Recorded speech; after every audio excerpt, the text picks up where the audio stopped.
जय भीम।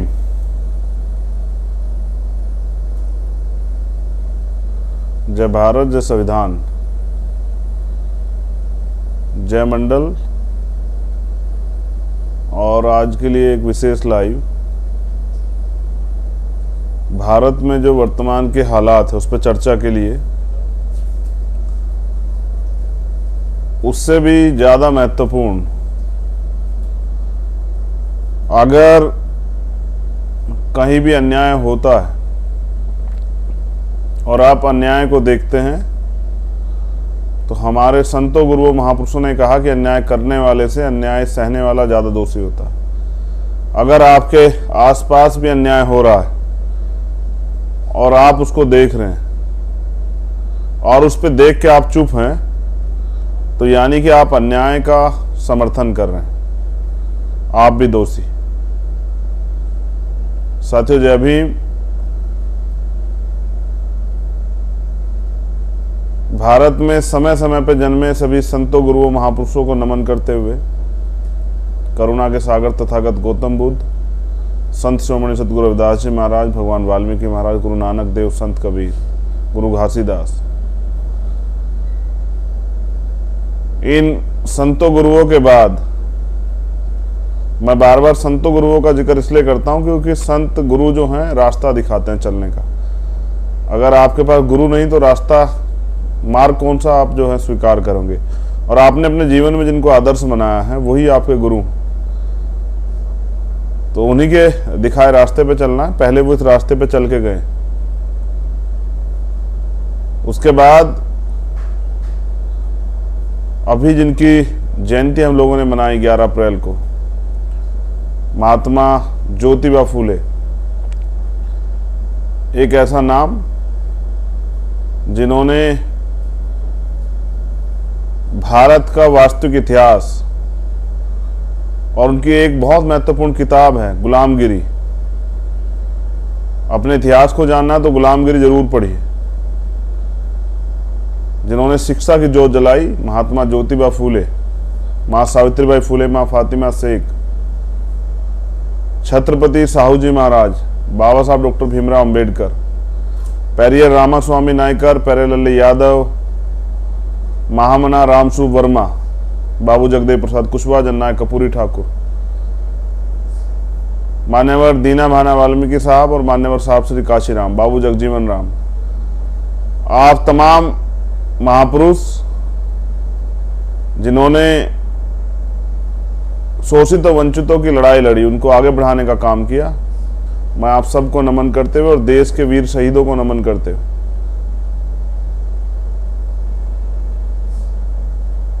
आज का जो लाइव है उसका विषय है कि भारत में जो एक वर्ग के खिलाफ जबरन साजिशन एक माहौल बनाया जा रहा है, उनका शोषण जबरन किया जा रहा है और कई जगह पे तो देखा गया कि उनको भड़काने का प्रयास किया जा रहा है। ये कोई ऐसी घटना नहीं जो स्वतः घट गई हो। मेरा ऐसा मानना है कि ये आरएसएस और बीजेपी के लोगों की सोची समझी चाल, जिसके जरिए वो देश में सांप्रदायिकता और हिंसा और दंगे को बढ़ावा देना चाहते हैं,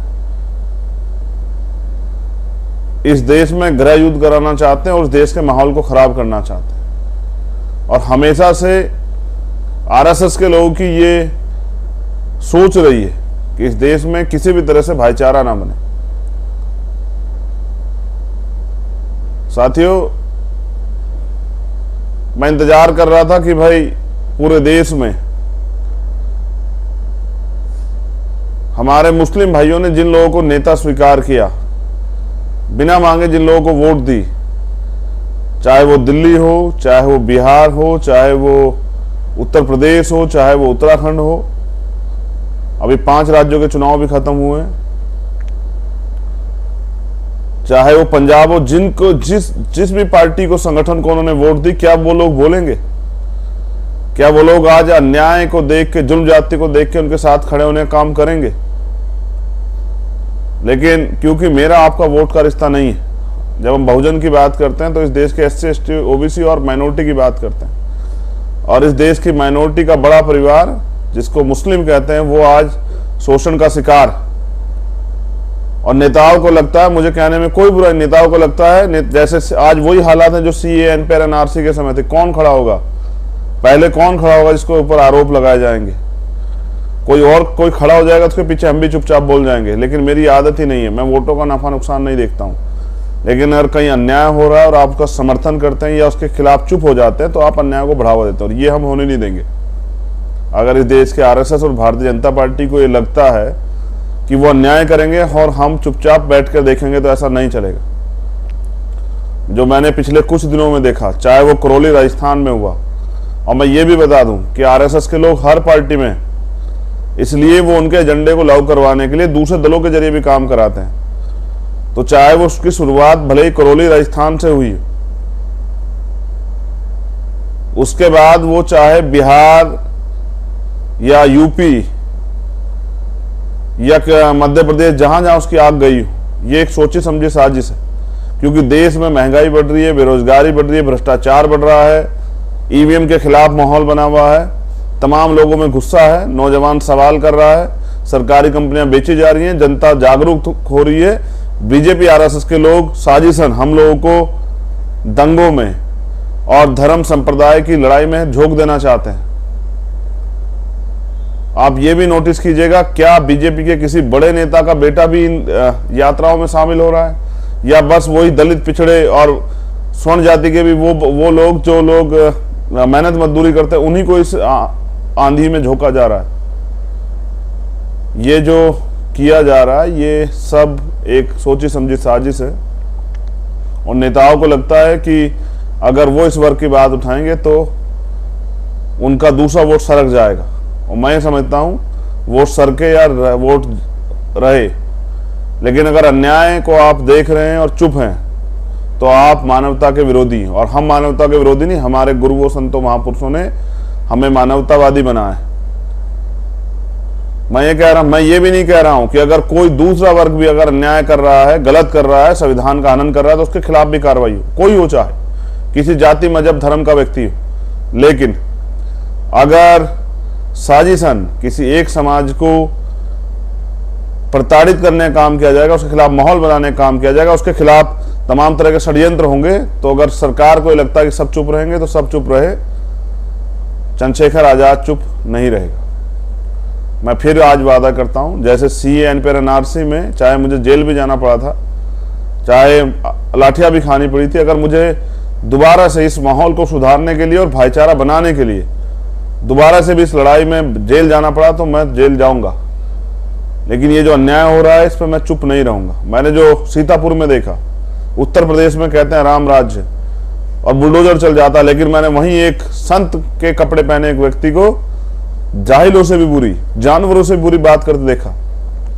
हमारे महापुरुषों ने, हमारी माँ ने, हमारे परिवार ने हमें महिलाओं का सम्मान करना सिखाया, लेकिन वो एक जाहिल व्यक्ति, एक बेवकूफ व्यक्ति इस तरह की बातें कर रहा था। एक विशेष धर्म, मुझे कहते भी तकलीफ हो रही है, उस समाज की, उस धर्म की, उस महिलाओं को वो जिस तरह की टिप्पणी कर रहा था। मैं कहता हूं ये टिप्पणी तो किसी भी, चाहे वो कोई धर्म हो, चाहे वो जैन हो, सिख हो, मुस्लिम हो, पारसी हो, यहूदी हो, कोई हो, चाहे दुनिया का कोई धर्म हो, चाहे वो हिंदू हो, कोई हो, चाहे अगर उसकी बहन बेटियों के बारे में, उस धर्म की या किसी भी धर्म की बहन बेटी महिलाओं के बारे में बात कही जाती है और हम इस पे बैठ के तालियां बजाते हैं या सुनते हैं और चुप भी थाम के अपना मुंह इधर कर लेते हैं, तो ये हम उस गुलामी को, जो भविष्य में आने वाली गुलामी, उसको हम स्वीकार कर रहे हैं। बीजेपी का एक ही मकसद है कि लोग उसके खिलाफ जागरूक ना हो।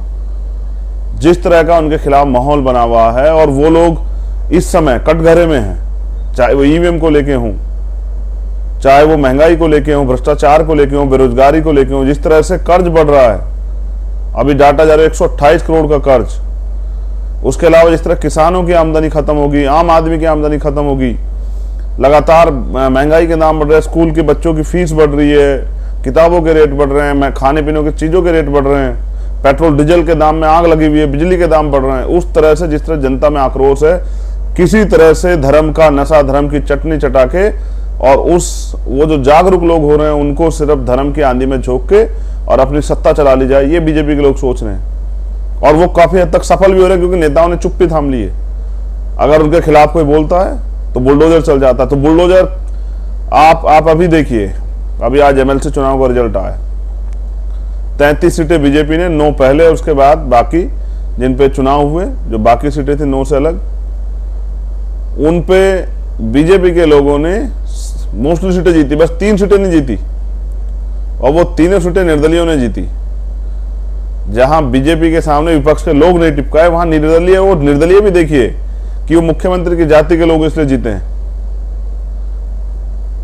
आप तीनों निर्दलियों को देख लीजिए, तीनों निर्दलीय, एक बीजेपी के बागी हैं, एक और दूसरे हैं, और एक और तीसरे हैं। वो तीनों लोग, वो तीनों मुख्यमंत्री की जाति के लोग हैं, इसलिए उनके ऊपर विशेष कर पाया, वो जीते हैं। बाकी वरना हमने और लोगों को चुनाव लड़ते देखा, कितनी गाड़ियां चेक होती थी, कितनी परेशानी खड़ी गई थी। ये जो सत्ता,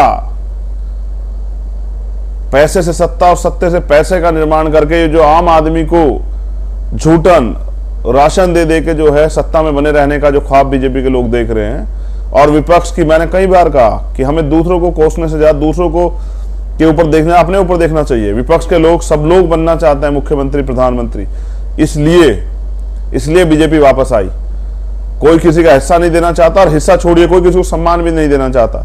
इसका खामियाजा उत्तर प्रदेश को भुगतना पड़ा, और मैंने तो प्रयास किए थे बहुत सारे, लेकिन मैं आज इस लाइव के माध्यम से, क्योंकि मेन स्ट्रीम मीडिया तो हमारा नहीं है, हमारा मीडिया तो यही, बाद में हमारे बहुजन यूट्यूबर जो हैं, बहुजन साथी जो हैं, वो अपने चैनल्स के माध्यम से इसको चलाएंगे। मैं धन्यवाद देता हूं सभी बहुजन यूट्यूबर्स का, कि वो कम से कम हमारी आवाज को दिखाते तो रहते हैं। बाकी कोसने के लिए तो लोग हमें ये आसानी से कह देते हैं कि भाई उनको तो मेन स्ट्रीम मीडिया बहुत दिखाता है। मेन स्ट्रीम मीडिया हमें तब दिखाता है जब उसको हमारी जरूरत होती है, जो चीज उसको दिखानी होती है।